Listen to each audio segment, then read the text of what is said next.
All right, let's do a little video here on actually testing on the vehicle. We're going to test the battery, the starter, the alternator.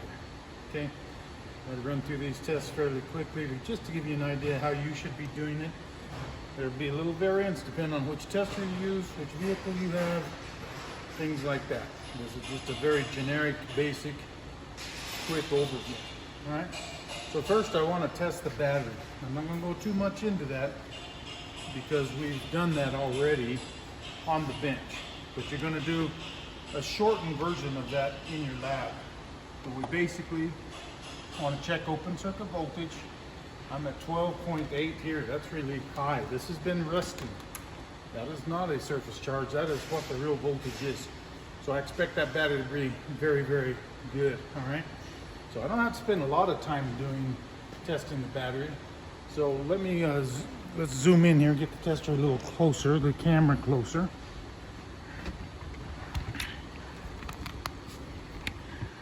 So you can see I have I have a VAT 40 right here to test. All right. By the way, I'm not wearing my mask so that you can hear me. I do expect your mask on while you're doing this. Okay, so I'm connecting negative to positive. These terminals have got to be tight on this battery, guys. So that should be done already. If not, they're not in good shape. I'm connecting the battery. I'm going to send current through the machine. So I have the inductive pickup on the leads of the tester pointed in the direction that the current should flow. All right. So this battery here is a little different amperage. It's 750 cold cranking amps. Half of that is actually going to be 375 amps. That's up close to the limit of this machine. So I'm just going to give it a quick test here. I'm going to go up to 375. I'm running 9.8. I don't even need to go the whole 15 seconds. This battery is good. All right. This battery will work for the test that we need to make. Okay. So very good. Now, I'm going to test the starter now. So I didn't go very deep into the battery because the battery tested okay. To test the starter, I need to test all the current that goes down to the starter motor. This needs to be moved. I'm going to put it on the battery cable in this case, and I'm going to put on which one is easiest to get to.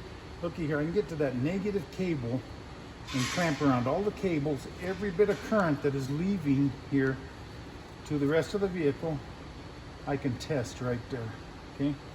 Arrow's pointing in the direction of the current flow, and I've got that backwards. It's pointing the direction of current flow according to conventional theory. All right, now, one thing I need to do is I need to disable the fuel or the ignition so it doesn't start. I've already looked at the fuse box. A lot of times a relay is easy to pull. In this case, there's a fuel pump fuse that I can pull out. I'm gonna have to start the vehicle. It's gonna start, run out of fuel. I'll try to start it a couple times again because I want to test how much amperage it takes to crank this vehicle over without starting. And I need to do that for a few seconds, okay? I'm also going to have to either have a helper, which we don't have in this case, or turn the machine so I can see it while I'm over there cranking. If you need help with this, call me. I will come over, crank it, sterilize the key in the areas I touch. So I can be your partner if you ever need help like this, all right? I'm just going to turn it so I can see it from there, okay? So you won't be able to see, well, that's not good. Maybe turn it here and maybe we both can see it like that, okay? First I'll start it, let it run. It'll run out of fuel, die. I may do a couple of quick cranks and then I will do the test.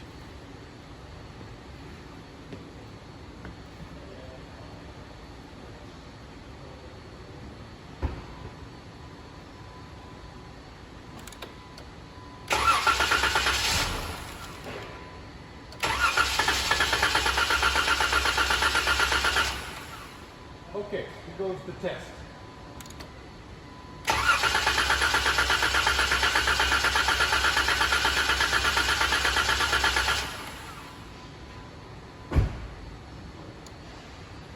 Okay, so my point of view wasn't the best. You might have had a better view of it.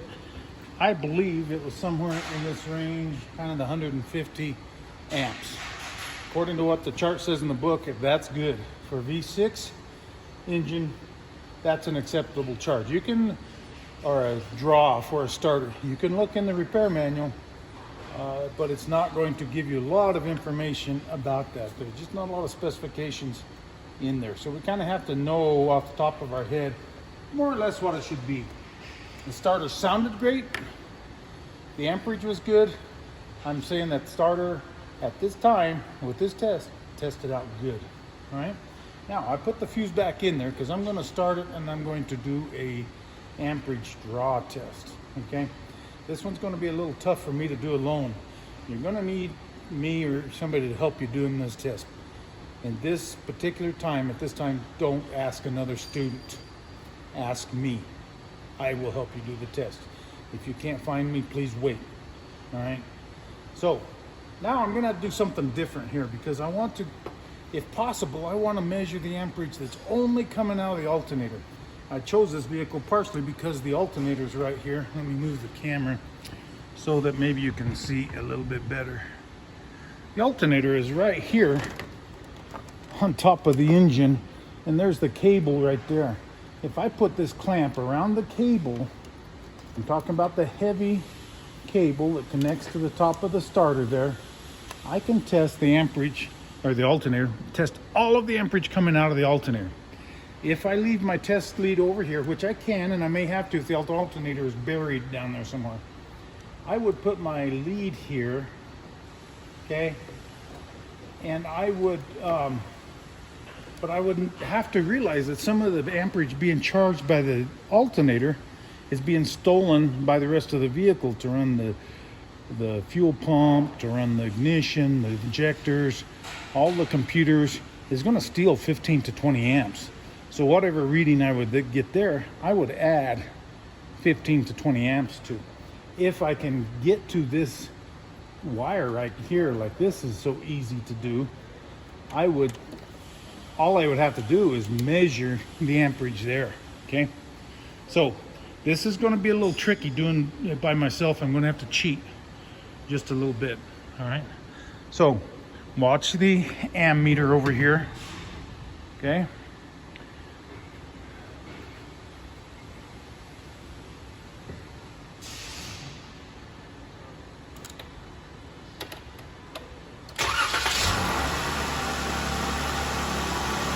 Alright, so now I have the vehicle running, and I am going to come in here and put a load on this battery. I'm going to pull the battery voltage down.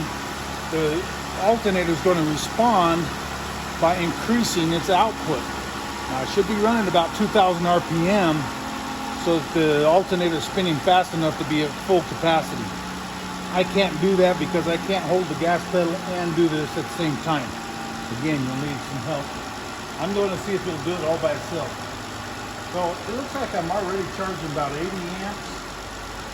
I'm going to drop my voltage down to about 12 volts. And notice my output, the alternator, went to about 150 amps. I'm trying to go below 12. 12 is low enough.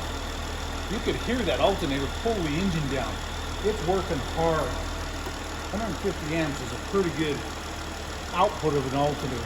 Now I'll need to compare that to the specifications in the repair manual. I think even at idle, this alternator passed the test. You want it to be within about 10%. So if the specifications were, say, for 160 amps, 10% of that would be 16. That means if I was 146 or higher, it's a good alternator. I think that passed.